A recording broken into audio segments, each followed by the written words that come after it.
नमस्कार। कल हम देख रहे थे भारतीय संविधान की ऐतिहासिक पृष्ठभूमि के बारे में चर्चा की थी, जिसमें हमने 1773 का रेगुलेटिंग एक्ट से लेकर के 1853 तक के भारत शासन अधिनियम को हमने देख लिया था। तो इस क्रम में हम आगे बात करते हैं कि हमने क्या क्या देखा था। हमने देखा था कि भारत में जो भारत देश में ब्रिटिश उपनिवेश था, ब्रिटिश सरकार कंपनी के माध्यम से भारत में शासन कर रही थी। मतलब कंपनी पर नियंत्रण धीरे धीरे करके ब्रिटिश सरकार ने स्थापित करने का प्रयास कर दिया था, जिसके क्रम में हमने देखा था कि जो बंगाल का गवर्नर था वह बंगाल का गवर्नर जनरल कहलाने लगता है। फिर बंगाल का गवर्नर जनरल आगे चल करके भारत का गवर्नर जनरल कहलाने लगता है। और इसी क्रम में हमने देखा कि जो हमारे देश में एक न्यायालय की स्थापना कर दी जाती है कलकत्ता में। इसके क्रम में फिर हमने आगे देखा कि युद्ध कूटनीति और राजस्व के मामले बंगाल के अधीन दे दिए जाते हैं। और फिर जब विधि निर्माण हमने नियुक्त कर दिया तो विधि का कार्य हमने किसको दे दिया, जो अस्थायी विधि सदस्य नियुक्त किया था। और उसकी मदद करने के लिए हमने 6 अस्थायी विधि सदस्यों को भी नियुक्त कर रखा था। और जो अस्थायी विधि सदस्य था मैकाले, उसको स्थायी कर दिया था। पहले इन्होंने भारत में सिविल सेवा परीक्षा आयोजन करने का प्रयास किया था, फिर उन्होंने सिविल सेवा परीक्षा का विरोध के कारण, किसके विरोध के कारण, जो उस समय कंपनी थी, कंपनी में विरोध कर रहे थे। कौन कर रहा था? जो निदेशक कोर्ट था उसने विरोध कर दिया था, या नियंत्रक बोर्ड था उन्होंने विरोध कर दिया था। तो विरोध करने के उपरांत में हमने क्या किया कि ब्रिटिश सरकार ने उसको नहीं किया। लेकिन फिर आगे चल करके 1854 में जब मैकाले समिति का गठन किया जाता है तो भारत में सिविल सेवाओं की परीक्षा के आयोजन करने के लिए वो पहली बार प्रयास करते हैं। कहाँ पर? ब्रिटेन में। इसी क्रम में हम आगे देखेंगे 1858 से 1947 तक ताज का शासन, यानी क्राउन का शासन। ताज और क्राउन का आशय है ब्रिटेन से मतलब पूरा शासन किसके अधीन चला जाता है? ब्रिटेन सरकार के अधीन चला जाता है। अब शासन कौन करेगा? ब्रिटिश सरकार करेगी। अब शासन कौन करेगा? ब्रिटिश सरकार करेगी। नमस्कार, मैं हूँ आपका educator Suresh Chandrasad. UP board classes से आपकी संविधान की एक संपूर्ण समझ विकसित करने के लिए मैं आपसे रूबरू हो रहा हूं। और धीरे धीरे करके हम संविधान की पूरी पूरी पीडीएफ आपको पढ़ाते हुए ख़त्म कर देंगे। और इसके बाद में जो भी आपको अन्य आवश्यक सामग्री की आवश्यकता होगी या फिर अन्य स्रोत की आवश्यकता होगी, वो हम आपको समय समय पर आपकी मदद करते रहेंगे। आपको जो भी समस्या लगती है या फिर आप किसी भी प्रकार की समस्या का फेस करते हैं तो आप सीधा हमको कमेंट पर कमेंट करिएगा, या फिर हमारे टेलीग्राम चैनल पर जा कर के सीधा हमसे जुड़ने का प्रयास करिएगा। हम आगे चल कर के अन्य विषयों की भी इसी प्रकार से वीडियोज़ उपलब्ध करा देंगे, ताकि आप विषय के संबंध में आप विशेषज्ञ ना बने, किंतु विशेषज्ञता हासिल करने के लिए हम आपको एक रास्ता ज़रूर दिखा सकते हैं। शुरू करते हैं। ताज का शासन, क्राउन का शासन। ये 1858 से 1947 तक क्या हुआ? क्राउन का शासन स्टार्ट हो जाता है। क्राउन का शासन मतलब शासन किसके अधीन चला जाता है? ब्रिटिश सरकार के अधीन चला जाता है। और ब्रिटिश सरकार के अधीन 1858 में क्यों जाता है? क्योंकि 1857 में एक भारी सा विद्रोह होता है, जिसको भारत का प्रथम स्वतंत्रता संग्राम आंदोलन कहते हैं। कोई कोई कहता है कि ये विद्रोह था, कोई कुछ भी कहता है। मतलब इतिहासकारों ने अपने अपने हिसाब से 1857 का जो विरोध था या विद्रोह था या पहली लड़ाई थी या फिर एक शुरुआत थी, उसको अपने अपने तरीके से पेश करने का प्रयास किया है। तो उसी घटनाक्रम को जोड़ करके देखेंगे तो ब्रिटिश सरकार को क्या लगेगा कि अब भारत के लोग क्या हो गए, अब हमारे खिलाफ खड़े भी हो सकते हैं। तो फिर क्या करेंगे? वो थोड़ा सा अपने साथ में लोगों को मिलाने का प्रयास करेंगे, या फिर कानूनों में ढील देंगे।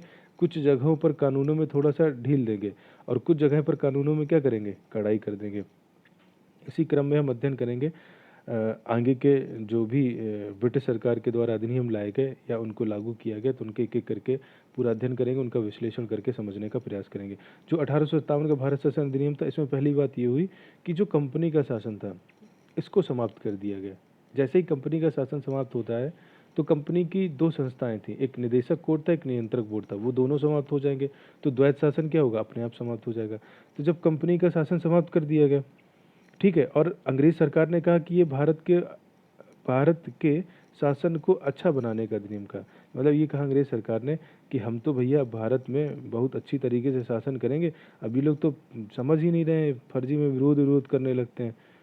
ठीक, वो अपने स्तर से सोच रहे हैं। ब्रिटिश सरकार अपने स्तर से सोच रही है, भारत सरकार अपने स्तर से, भारत सरकार है ही नहीं, भारत के लोग हैं जो विरोध कर रहे हैं, वो अपने स्तर से सोच रहे हैं, या जो समूह है संगठित हो गए वो ब्रिटिश सरकार को प्रतिक्रियावादी नीति अपना रहे हैं कि प्रतिक्रिया दे रहे हैं हर बात पर।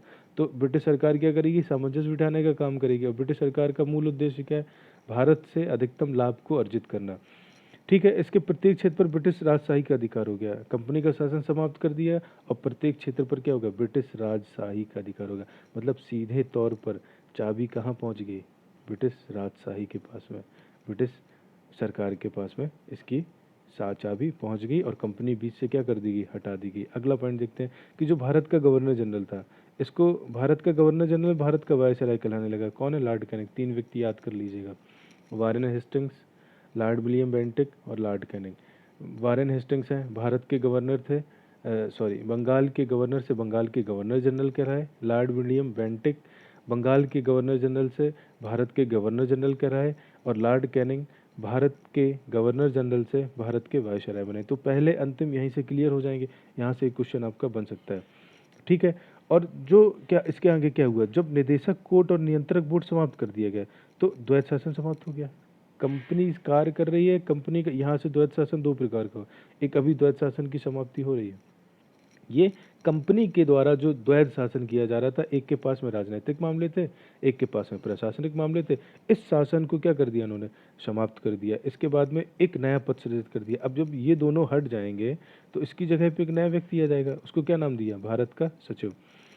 भारत का सचिव, और इसके लिए एक इंडिया हाउस बना दिया गया और इसको 15 सदस्य दे दिए गए। जो भारत का सचिव है इसको 15 सदस्य दे दिए गए। ठीक है, और क्या कर दिया गया, इसके लिए एक स्पेशल बिल्डिंग बना दी गई। अरे जैसे आप संसद भवन गए होंगे तो आपने देखा होगा कि फलाना मंत्रालय वहाँ पर है, जैसे विदेश मंत्रालय की बिल्डिंग वो है, खाद्य एवं रसद मंत्रालय की बिल्डिंग वो है, रक्षा मंत्रालय की बिल्डिंग वो है, गृह मंत्रालय की बिल्डिंग वो है। इसी प्रकार से उस समय के दौरान 1858 के समय में ब्रिटेन में भारत सचिव नाम का एक पद सृजित किया गया और उसके लिए एक स्पेशल बिल्डिंग अलॉट कर दी गई, जिसका नाम क्या किया, इंडिया हाउस। वो बिल्डिंग क्या करेगी, पूरी तरीके से जो भारत में शासन किया जा रहा है उस पर नियंत्रण बनाएगी और उसकी देख रेख करेगी। क्लियर हो रहा है ना पॉइंट ये। ठीक, आगे देखते हैं 1861 का भारत शासन अधिनियम। इस जब 1861 का भारत शासन अधिनियम आता है तो 1861, देखो 1858 1861, 1858 है जो 1857 की क्रांति के बाद के हैं, तो वो सुधार करना स्टार्ट करेंगे। अब जहाँ विफल होंगे फिर से एक नया अधिनियम बनाएंगे, उस नए अधिनियम में क्या करेंगे, सुधार लेकर के आएंगे और किसी भी प्रकार से क्या करेंगे, अपना शासन सुचारू रूप से चलाने के लिए नियमों में फेरबदल करते रहेंगे। उसी के क्रम में 1861 का आया, 57 के बाद में 92 का आया, 1909 का आया। सिर्फ इनका एक ही उद्देश्य था, कैसे करके भारत के लोगों को नियंत्रित रखा जाए। ये फिर से विरोध की स्थिति पर न खड़े हुए। वायसराय की परिषद में एक और स्थायी सदस्य जोड़ दिया गया। जब वायसराय की परिषद में एक और स्थायी सदस्य जोड़ दिया गया तो वो किसका था, वित्त मामलों का था। अब देखो वित्त मंत्री मिल गया हमको, पहले हमको क्या मिला, कानून मंत्री मिला, अब कौन मिला, वित्त मंत्री मिला। तो सदस्यों की संख्या बढ़कर कितनी होगी, 6 हो गई। और क्या किया उन्होंने कि गैर सरकारी सदस्य, अब भारत के लोगों को सम्मिलित करना है, गैर सरकारी सदस्य का नाम दे दिया। आपको हम बुला तो ले लेंगे, अपने साथ रखेंगे, लेकिन ना आप वोट डाल सकेंगे, ना आप प्रश्न पूछ सकेंगे और ना ही आपकी कोई बात सुनी जाएगी। बस आप आओ, बैठो, सुनो, देखो और जाओ। मतलब सत्ता के संचालन में आपकी भागीदारी नहीं हो रही है। तो फिर क्या होगा, फिर विरोध का स्वरूप बनेगा एक नया। तो फिर क्या करेंगे, आगे चल करके उन लोगों को वोट देने का अधिकार दे देंगे, पूरक प्रश्न पूछने का अधिकार दे देंगे और बजट पर चर्चा करने का अधिकार। ऐसे अधिकार धीरे धीरे देंगे। जब विरोध देखेंगे फिर अधिकार देंगे, फिर देखेंगे कि अच्छा मामला नहीं बन रहा है तो फिर और अधिकार दे देंगे। ऐसे करके धीरे धीरे करके वो अपना नियंत्रण स्थापित कर रहे हैं और भारत से अधिकतम लाभ लेने का प्रयास कर रहे हैं। अगला पॉइंट देखते हैं, वायसराय परिषद तथा अतिरिक्त सदस्यों को संयुक्त रूप से इंपीरियल लेजिस्लेटिव काउंसिल, अब छोटी सी संसद इंपीरियल लेजिस्लेटिव काउंसिल की स्थापना कर दी गई। एक परिषद गठित कर दिया गया, जैसे विधान परिषद कार्य कर रहा है आज की डेट में, वैसे एक परिषद का गठन कर दिया गया। ठीक है, मद्रास एवं बम्बई प्रांत को, अब देखा इन्होंने कि भाई काम ज़्यादा हो रहा है, क्षेत्र बढ़ रहा है। अब मद्रास और बम्बई को बंगाल वाला देख नहीं पा रहा है, कि मतलब समझ ही नहीं पा रहा है कि मद्रास और बम्बई को किस कानून की आवश्यकता है और हर क्षेत्र की अलग समस्या है। जैसे हम बुंदेलखंड के निवासी हैं तो बुंदेलखंड के लिए एक उत्तर प्रदेश सरकार ने बुंदेलखंड बोर्ड बना दिया है। क्यों बना दिया है, क्योंकि बुंदेलखंड बोर्ड के माध्यम से बुंदेलखंड की जो समस्या है उनको शासन तक पहुंचाने का कार्य करेंगे। तो बुंदेलखंड बोर्ड को क्या कर लेगा, उसको बजट मिलेगा, बजट मिलने के बाद में वो क्या करेगा, अपने तरीके से व्यय करेगा, अपनी ज़रूरतों पर व्यय करेगा। तो उसी प्रकार से अब कानून की बात करते हैं तो कानून में क्या होगा कि जो मद्रास और बम्बई प्रांत थे वहाँ पर अलग प्रकार के कानूनों की आवश्यकता होगी। बंगाल में अलग प्रकार के कानूनों की आवश्यकता होगी, या फिर ऊपर बैठ करके देख रहे होंगे तो इनको लग रहा होगा यहाँ पर अलग प्रकार के कानून की, तो यहाँ से कानून का विकेंद्रीकरण होता है, कानून बनाने का अधिकार दे देते हैं कि आप कानून बनाओ अपने हिसाब से। तो आपका ये प्रश्न है कि कानून बनाने का अधिकार कब ले लिया गया था? जब मैकाले आ गया था। मैकाले कब आ गया था? 33 में आ गया था, अस्थायी विधि सदस्य के तौर पर। तो कानून बनाने की प्रक्रिया किसने ले ली? मैकाले के पास में चली गई, ठीक। लेकिन फिर यहाँ किया, फिर से विकेंद्रित कर दिया कि चलो तुम लोग अपना कानून बनाओ। इस अधिनियम के द्वारा वायसराय को आपातकाल में बिना संतुति के, ये इंपॉर्टेंट पॉइंट है आपका, ये बहुत इंपॉर्टेंट है और इसको याद कर लीजिएगा अच्छे से। बिना संतुति के, अब देखिए कितना इंपॉर्टेंट है, अध्यादेश जारी करने का अधिकार दे दिया है। अध्यादेश का मतलब समझते हैं? कोई भी आदेश जारी कर सकता है, मतलब किसी की सलाह लेने की आवश्यकता नहीं है वायसराय को। वायसराय चाहेगा तो किसी भी विषय पर अध्यादेश जारी कर देगा, कोई भी विषय होगा। और जो काउंसिल है, मतलब जो सदस्य हैं, मेंबर्स हैं, उनकी सलाह की आवश्यकता नहीं है। जब उनकी सलाह की आवश्यकता नहीं होगी तो आप समझ सकते हैं फिर क्या होगा, शासन का स्वरूप क्या होगा, शासन किस दिशा में जाने का प्रयास करेगा। अगला पॉइंट देखें, बनारस के राजा सरदेव नारायण सिंह और पटियाला के राजा महाराज नरेंद्र सिंह सरदिनकर राव को मनोनीत किया गया। ये जो 6 से 12 मनोनीत हो रहे हैं, इसमें 2 भारत के लोगों को दे दिए। ये ना वोट डालेंगे ना कुछ करेंगे, इसका कोई मतलब ही नहीं है, बस मनोनीत कर दिया दिखाने के लिए कि देखो हम आपके साथ में अच्छा काम करना चाह रहे हैं। मतलब एक मैसेज देने का प्रयास किया उन्होंने कि नहीं, हम आपके साथ अच्छा कार्य करने का प्रयास कर रहे हैं। इसके बाद 1892 का भारत शासन अधिनियम, हर एक भारत शासन अधिनियम या भारत परिषद अधिनियम या जो भी एक्ट आए हैं, कानून आए हैं, उनको एक एक करके आप अध्ययन करेंगे तो आपके अंदर एक समझ विकसित होगी, सोचने का प्रयास करिएगा। अगला पॉइंट, वायसराय परिषद में एक और स्थायी सदस्य शामिल कर दिया गया, एक किसी कार्य विशेष के लिए स्थायी सदस्य एक और दे दिया गया। अब क्या किया गया कि देख रहे हैं कि 6 से 12 लोग हैं, तो यहाँ से क्या कर दिए गए, 10 से 16 लोग कर दिए गए, बढ़ा दिए गए।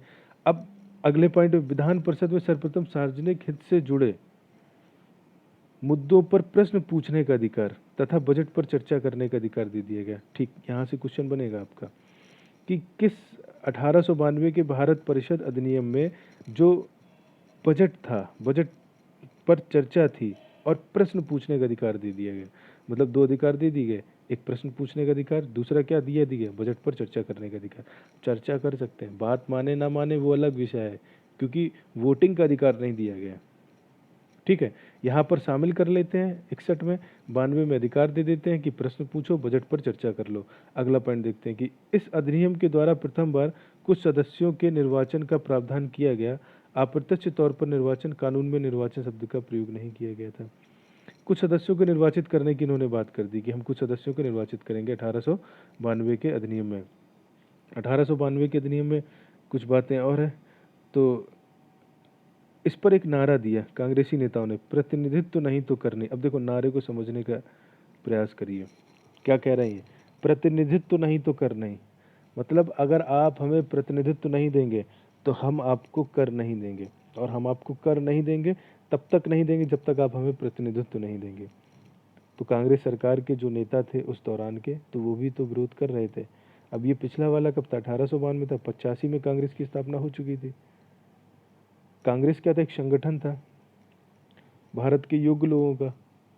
इसके बाद में आगे देखते हैं 1909 का भारत शासन अधिनियम, ये है, ये इंपॉर्टेंट है आपका, 1909, 1919 और 1935। इसको मार्ले मिंटो सुधार एक्ट भी कहते हैं, मार्ले मिंटो सुधार एक्ट भी कहते हैं। मार्ले कौन है, भारत के सचिव हैं, मिंटो कौन है, भारत के वायसराय। देखिए अब यहाँ से आपका एक वायसराय याद हो गया। 1909 अधिनियम जब पारित हो रहा था उस समय मार्ले कौन थे, भारत के सचिव थे, भारत का सचिव।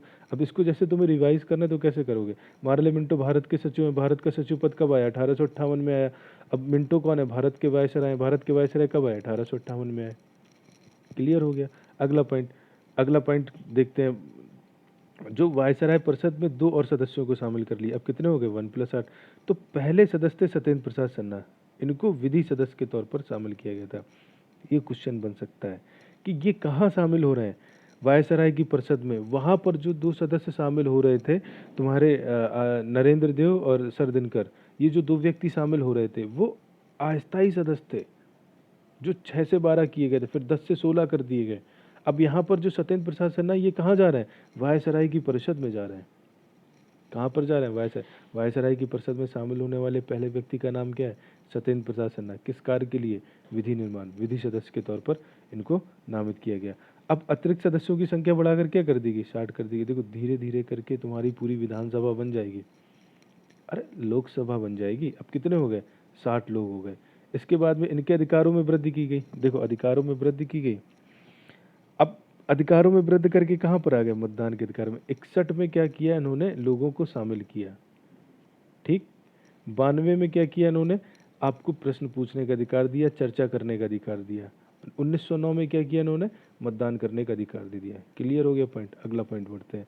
अगले पॉइंट में कह रहा है कि केंद्रीय परिषद में सरकारी बहुमत को बनाए रखा गया। सरकारी बहुमत का मतलब समझ रहे हैं, जो सरकारी परमानेंट मेंबर है, गैर सरकारी मतलब जो अस्थायी सदस्य है।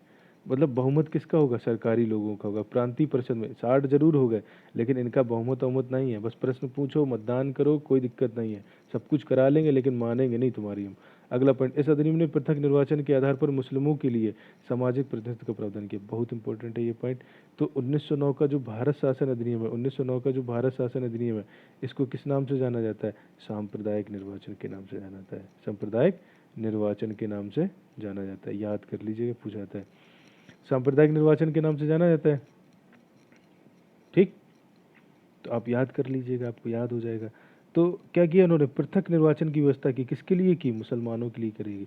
फिर पृथक निर्वाचन का मतलब से आशय यहाँ पर ये था कि जो मुस्लिम्स होंगे यही कैंडिडेट होगा और यही वोटर होगा।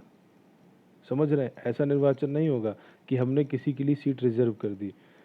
यहाँ पर निर्वाचन कैसा कर रहे हैं कि कैंडिडेट भी उनका है और वोटर भी उनका है। तो पृथक निर्वाचन की व्यवस्था किसके लिए उन्होंने कर दी, मुस्लिमों के लिए कर दी, ठीक। मुस्लिम सदस्यों का चुनाव मुस्लिम मतदाता ही कर सकते थे। इस प्रकार इस अधिनियम ने सांप्रदायिकता को वैधानिकता प्रदान किया तथा लॉर्ड मिंटो को सांप्रदायिक निर्वाचन के जनक के रूप में जाना जाता है। ये क्वेश्चन पूछा जाता है कि जो लॉर्ड मिंटो हैं ये कौन है, सांप्रदायिकता निर्वाचन के जनक हैं। लॉर्ड मिंटो कौन है, सांप्रदायिकता निर्वाचन के जनक है। इसके बाद में अगला देखते हैं, भारत शासन अधिनियम 1919। 1909, 1909 का समझे आप। 1909 में क्या हो रहा है, सांप्रदायिक निर्वाचन आ रहा है। और 1909 में क्या हो रहा है तुम्हारा, सदस्यों की संख्या बढ़ा करके 60 कर दी। 1909 में क्या हो रहा है, एसपी सिन्हा नाम के एक व्यक्ति को शामिल कर लिया जाता है। इसके बाद में तुम्हारा क्या, 1919 का भारत शासन अधिनियम। 1919 का है भारत शासन अधिनियम, ये इसको मॉन्टेग्यू चेम्सफोर्ड सुधार कहा जाता है। अब देखो इसको सुधार नाम क्यों दे दिया है, कह रहे होंगे कि भाई हमसे गलती होगी, हम इसमें सुधार कर ले रहे हैं। मतदान करने का अधिकार, 60 आदमी थे, बजट पर प्रश्न चर्चा करो, लेकिन बहुमत किसका मान रहे थे, वहाँ पे पिछले वाले में बहुमत मान रहे थे सरकारी सदस्यों का। अगला पॉइंट देखते हैं कि 20 अगस्त 1917 को ब्रिटिश सरकार ने पहली बार यह घोषित किया कि उसका उद्देश्य भारत में प्रमुख रूप से उत्तरदायी सरकार की स्थापना करना है। अब देखो ब्रिटिश सरकार क्या कहने लगी है, गांधी जी प्रवेश कर चुके हैं 1919 तक। गांधी जी अपनी लाठी लेके पूरा गांव गांव घूम रहे हैं, लोगों से मिल रहे हैं, बता रहे हैं, समझा रहे हैं, कह रहे हैं कि अंग्रेज तुम्हारा भला नहीं करेंगे, इनको जड़ से उखाड़ के फेंकना है। आंदोलन चल चुके हैं, गांधी जी धार दे रहे हैं आंदोलनों को। कांग्रेस के साथ में मिल, अभी नहीं जाएंगे कांग्रेस में, थोड़े दिन बाद पहुंचेंगे कांग्रेस में, लेकिन वो भारत देश का भ्रमण करना स्टार्ट कर दे रहे हैं, लोगों से चर्चा करना स्टार्ट कर दे रहे हैं। ब्रिटिश सरकार डर रही है और यहाँ पर लोग भी शामिल हो रहे हैं ब्रिटिश सरकार के साथ में काम करने के लिए, और निरंतर वो अपने अधिकारों की बात कर रहे हैं। हमने किसी एक व्यक्ति के माध्यम से लड़ाई नहीं लड़ी आज़ादी की, हमने जो आज़ादी की लड़ाई लड़ी हमने चारों तरफ से लड़ी है। किसी ने ब्रिटिश सरकार के साथ में मिलकर के उनके खिलाफ आवाज़ उठाई है, किसी ने सड़क पर आवाज़ उठाई है, किसी ने किसी प्रकार से, किसी न किसी प्रकार से ब्रिटिश सरकार को क्या किया है, कमज़ोर किया है, और भारत के लोगों को जागरूक किया है कि हम इस तरीके से कार्य करेंगे तो हो सकता है कि अंग्रेज हमारा देश छोड़कर चले जाएं और हम स्वराज की स्थापना कर लें। हम अपने व्यक्ति के द्वारा शासित होंगे, हम किसी बाहरी व्यक्ति के द्वारा शासित नहीं होंगे। इस अधिनियम ने इंपीरियल लेजिस्लेटिव काउंसिल के स्थान पर केंद्र में 2 सदनीय विधानमंडल का प्रावधान किया। कहाँ पर किया, केंद्र में। किसके स्थान पर, इंपीरियल लेजिस्लेटिव काउंसिल के स्थान पर। अब आप देखिएगा पिछले एक्टों में कि इंपीरियल लेजिस्लेटिव काउंसिल आया कब से, इसकी जगह पर क्या आ गया, केंद्र में 2 सदनीय विधानमंडल आ गया। साथ ही प्रत्यक्ष निर्वाचन की व्यवस्था प्रारंभ हुई। अब वोट कैसे होने लगा, डायरेक्ट वोट होने लगा, प्रत्यक्ष निर्वाचित होने लगा। निर्वाचन चालू हो गया, प्रत्यक्ष निर्वाचन। निर्वाचन की पहली बात कब की गई थी, आप पिछले में देख लीजिएगा। तो जो 2 सदनीय विधानमंडल था इसको 2 पार्ट में बांटा गया। पहला एक उच्च सदन था और दूसरा क्या था, निम्न सदन था।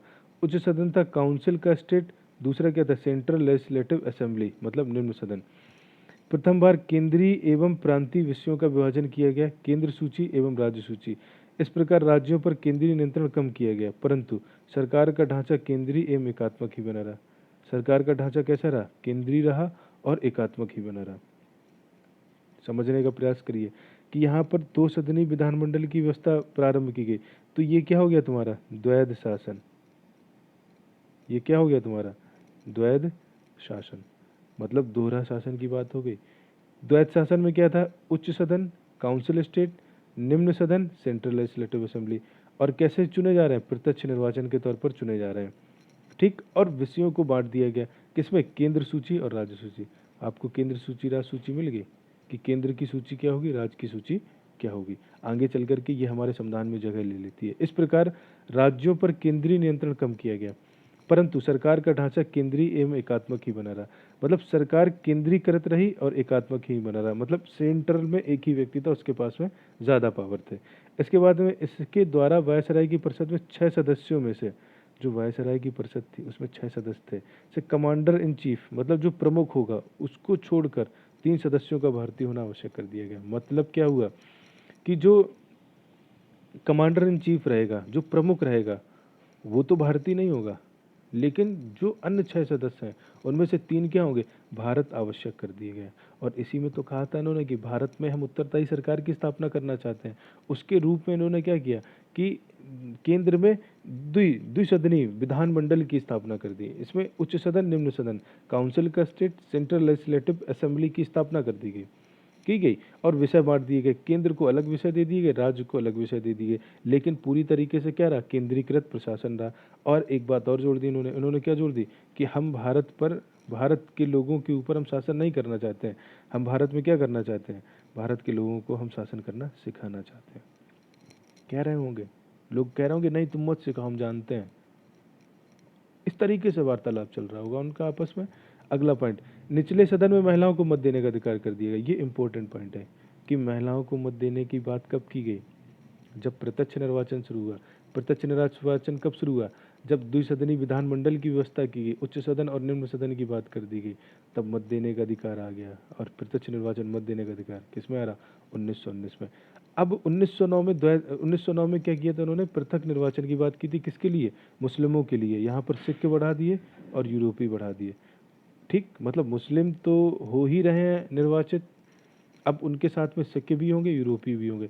अब अच्छा ये बात बताओ, जब मुस्लिम नेता बन जाएगा या फिर सिख नेता बन जाएगा, यूरोपीय नेता बन जाएंगे, ये लोग निर्वाचित होकर के ब्रिटिश सरकार के साथ में काम करने लगेंगे, तो थोड़ा बहुत तो कम ज़्यादा चलता रहेगा ना, ये खुलकर विरोध नहीं करेंगे। तो यहीं से फूट डाल दी जाती है भारत में कि भारत क्या हो जाता है? बढ़ जाता है। मुस्लिम कहेगा कि नहीं हमको तो मिल गया भाई, अधिकार मिल गया। सिख कहेगा हमको भी अधिकार मिल गया। यूरोपी कहेगा हमको भी अधिकार मिल गया, हम क्यों लड़े आज़ादी की लड़ाई? हमको कोई दिक्कत होती है हम ब्रिटिश सरकार के सामने बात रखते हैं, वो समाधान कर देते हैं। भले 2 साल बात करें, करते तो हैं। तो फिर क्या होगा? कुछ लोगों का विश्वास पैदा होगा, कुछ लोगों के अंदर असंतोष रहेगा कि नहीं हम तो शासन करेंगे, जो प्रमुख रहेगा वो हमारा ही व्यक्ति रहना चाहिए, हम क्यों उनके सामने गड़गड़ाए। इसके बाद में महिलाओं को मत देने का अधिकार ये पूछा जाता है क्वेश्चन। इसके बाद में कर, संपत्ति और शिक्षा के आधार पर लोगों को सीमित संख्या में अधिकार दिए गए। या तो आप कर देते हो, या आपके पास में प्रॉपर्टी हो, या आप शिक्षित हो, तो ही हम आपको अधिकार देंगे। बाकी ब्रिटिश सरकार क्या कह रही है? अधिकार नहीं देंगे। इस अधिनियम ने प्रांतीय स्तर पर सबसे महत्वपूर्ण विशेषता थी द्वैध शासन। मतलब प्रांत में क्या हुआ? द्वैध शासन की बात की गई। और पृथक बजट, प्रांत, केंद्र और प्रांत, प्रांत में द्वैध शासन की व्यवस्था कर दी गई और पृथक बजट की बात कर दी गई। इसमें क्या था? आरक्षित विषय और हस्तांतरित विषय। प्रांतीय कार्यपालिकाओं को 2 भागों में बांटा, आरक्षित विषय, हस्तांतरित विषय। वित्त, पुलिस, सिंचाई और आदि प्रांतीय गवर्नर, मनोनीत सदस्य मंत्री। कृषि, शिक्षा, स्वास्थ्य प्रांतीय गवर्नर, निर्वाचित सदस्य। मतलब विषयों का बंटवारा कर रहे हैं। वहाँ केंद्र सूची, राज्य सूची बना दी है, या आरक्षित विषय और हस्तांतरित विषय बना दिए। आरक्षित विषय में मतलब इन विषयों का आरक्षित कर दिया गया। वित्त की बात है जहाँ पैसे की बात है, पुलिस नियंत्रण की बात है, सिंचाई, सिंचाई में क्या है? लोगों को जल की आपूर्ति, उत्पादन बढ़ाने की बात है, तो वो किसके पास में दे दिए गए? ये इंपॉर्टेंट विषय थे। ये किसके पास में रहे? प्रांतीय गवर्नर के पास में रहे और मनोनीत सदस्य के पास में रहे। इसके बाद में हस्तांतरित विषय, हस्तांतरित विषय कृषि, शिक्षा, स्वास्थ्य जिम्मेदारी किसके पास थी? प्रांतीय गवर्नर कॉमन था और निर्वाचित मंत्री थे। ठीक, इसके बाद आगे देखते हैं। ब्रिटेन में उच्चायुक्त नामक एक नए पद का गठन किया गया, जिसका कार्य भारतीयों के शैक्षणिक एवं व्यावसायिक हितों की रक्षा करना था। अब भारत के लोग कह रहे होंगे कि हमारे लोग ना तो पढ़ लिख पा रहे हैं और ना ही हम व्यापार कर पा रहे हैं, तो हमारे हितों की रक्षा करने के लिए आप क्या कर रहे हैं? तो ब्रिटिश सरकार बोली होगी ठीक है, थोड़ा शांति रखिए, हम एक नया पद बना देते हैं, उच्चायुक्त बना देते हैं, और वो क्या करेगा? आपके शैक्षिक और व्यावसायिक कार्यों की रक्षा करने के लिए कार्य करेगा। अगला पॉइंट, भारत सचिव का वेतन ब्रिटिश राजकोष से दिया जाएगा। पहले कहाँ से दिया जाता था? भारत के राजकोष से दिया जाता था। 1926 में सिविल सेवकों की भर्ती के लिए केंद्रीय लोक सेवा आयोग का गठन किया गया। केंद्रीय लोक सेवा आयोग जो आज चल रहा है, कब गठित किया गया था? 1926 में। पहली बार प्रयास कब किया गया था? 1833 में। लेकिन परीक्षा कब आयोजित हुई थी? 1853 में। 10 वर्ष बाद संवैधानिक समीक्षा की जाएगी। इन्होंने क्या कर दिया, यहाँ पर एक बात कर दी कि हम प्रति 10 वर्ष में, 1919 में इन्होंने बात की कि भाई हम प्रत्येक 10 साल में एक कमीशन बनाएंगे, एक आयोग गठित करेंगे। वो आयोग भारत में जो शासन संचालित किया जा रहा है उसमें क्या कमियां हैं, क्या खामियां हैं, उनको दूर करेंगे, और दूर करने के बाद में हम उन पर सुधार करेंगे। ऐसा करने से ब्रिटिश सरकार क्या दिखाना चाह रही थी कि हम आपके हितों के लिए काम कर रहे हैं, हम आपके हितों की रक्षा कर रहे हैं। अगले वीडियो में साइमन कमीशन जो 1929 में आने वाला था, ये 1927 में आया। जब 1927 में ये साइमन कमीशन आया, तो अब 1919 में बोले थे ना कि हम 10 वर्ष बाद वैधानिक समीक्षा करेंगे। तो जब 1909 में इन्होंने कह दिया कि हम 10 वर्ष बाद वैधानिक समीक्षा करेंगे, तो आना कब था? 1929 में आना था। लेकिन भारत के लोगों ने बहुत विरोध किया, बहुत विद्रोह किया, बोले आप ये गलत कर रहे हैं, वो गलत कर रहे हैं। भारत के लोग आंदोलनों के माध्यम से या फिर अपनी बात रख रहे थे, अंग्रेजों की खामियां निकाल रहे थे, कमियां बता रहे थे। तो वो क्या हुआ, ब्रिटिश सरकार ने 2 साल पहले ही एक वैधानिक समीक्षा के लिए एक आयोग का गठन किया, और वो भारत भेजता है। और वो जब भारत आता है साइमन आयोग, उसका विरोध होता है। लाला लाजपत राय विरोध में अपने प्राणों को खो देते हैं, और लाला लाजपत राय की मृत्यु हो जाती है। नमस्कार, मैं हूं सुरेश चंद्र निषाद, आपका एजुकेटर। हमारे चैनल को सब्सक्राइब करिए, लाइक करिए, कमेंट करिए, और ज़्यादा से ज़्यादा लोगों तक पहुंचाइएगा, ताकि जो वास्तविक शिक्षा से वंचित हैं, भारतीय समाज में, हमारे देश में, एक भारत देश का बहुत बड़ा तबका शिक्षा से वंचित है, उस तक हम भारत के संविधान, भारत का इतिहास, भारत का भूगोल, भारत की अर्थव्यवस्था की समग्र, संपूर्ण और वास्तविक जानकारी प्रेषित कर सकें, ताकि हम एक अच्छे देश का निर्माण कर सकें, एक अच्छे भारत का निर्माण कर सकें, और एक अच्छे व्यक्तित्व का निर्माण कर सकें। जय हिंद, जय भारत।